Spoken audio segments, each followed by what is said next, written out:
Selamat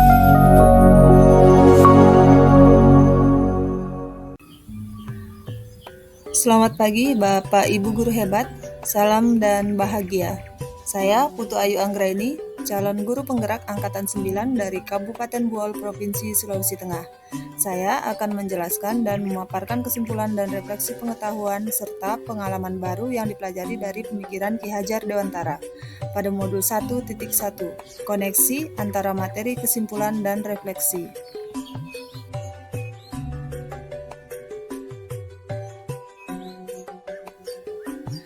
Perbedaan antara pengajaran dan pendidikan. Pengajaran dan pendidikan tidaklah sama, namun keduanya tidak dapat dipisahkan. Pengajaran adalah pendidikan dengan cara memberi ilmu atau berfaedah buat hidup anak-anak, baik lahir maupun batin.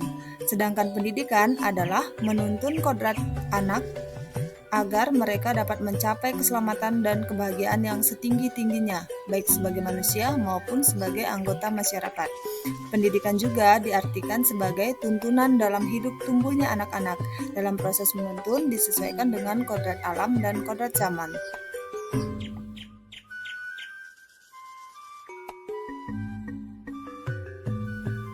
Sebelum mempelajari modul 1.1, yang saya percaya tentang murid dan pembelajaran di kelas yaitu, saya percaya bahwa murid bisa dengan mudah memahami materi yang saya ajarkan hanya dengan menggunakan satu metode tertentu, tanpa memahami ada metode lain yang bisa digunakan pada karakteristik murid. Yang kedua, berpusat pada guru. Pembelajaran yang saya lakukan lebih dominan berpusat pada guru, karena saya beranggapan bahwa gurulah tempat mereka mendapatkan pengetahuan. Saya mengesampingkan pembelajaran yang berpusat pada siswa. Padahal jika saya bisa mengembangkan pembelajaran yang berpusat pada siswa, misalnya kemampuan mereka berkolaborasi atau berpikir kritis, maka akan ada banyak informasi atau pengetahuan yang dapat digali dari siswa itu sendiri. Pembelajaran saya di kelas hanya untuk mentransfer ilmu daripada pemahaman anak. Yang ketiga, hanya mengukur dengan nilai. Saya menganggap yang lebih utama dalam belajar adalah menuntaskan atau menyelesaikan seluruh materi dalam satu semester daripada menuntun anak berdasarkan karakteristiknya. Pemahaman murid terhadap materi hanya saya ukur dengan nilai saja, tetapi saya kurang memperhatikan dari segi budi pekerti dan keterampilan mereka. Sebelumnya, saya tidak bisa mengetahui bahwa siswa tersebut benar-benar paham dengan materi yang saya ajarkan, karena saya hanya mengukur melalui nilai dan ketuntasan KKM.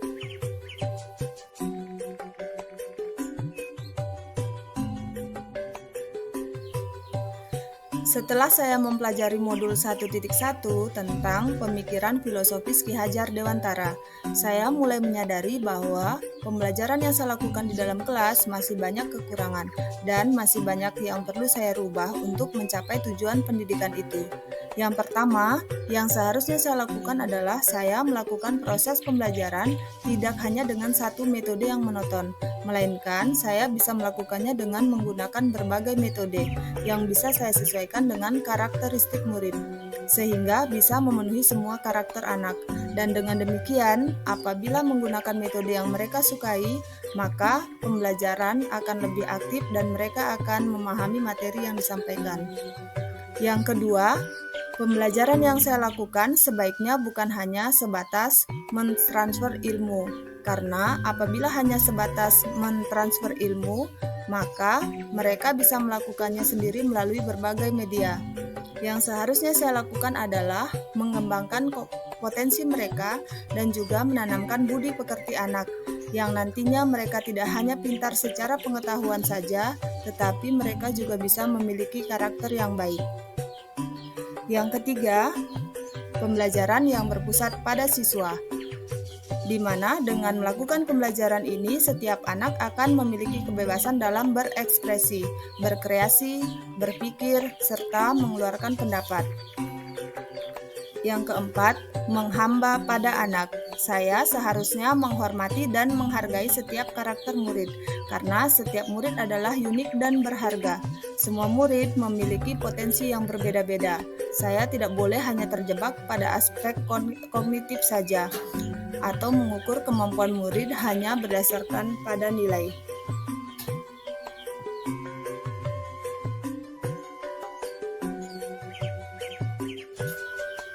Yang dapat segera saya terapkan dalam pembelajaran di kelas adalah: 1. Membuat perencanaan pembelajaran yang aktif, kreatif, dan menyenangkan dengan berbagai metode dan pembelajaran yang berpusat pada murid, serta menuntun mereka berdasarkan kodrat alam dan kodrat zaman, yaitu berdasarkan karakter murid.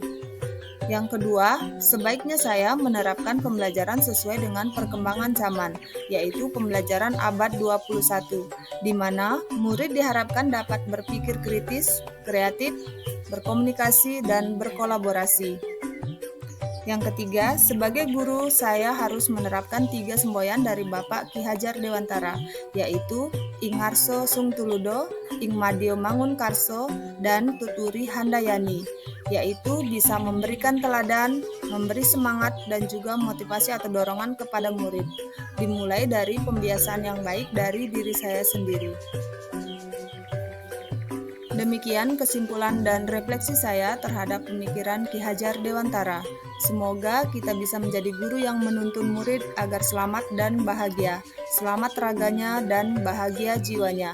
Terima kasih, salam dan bahagia.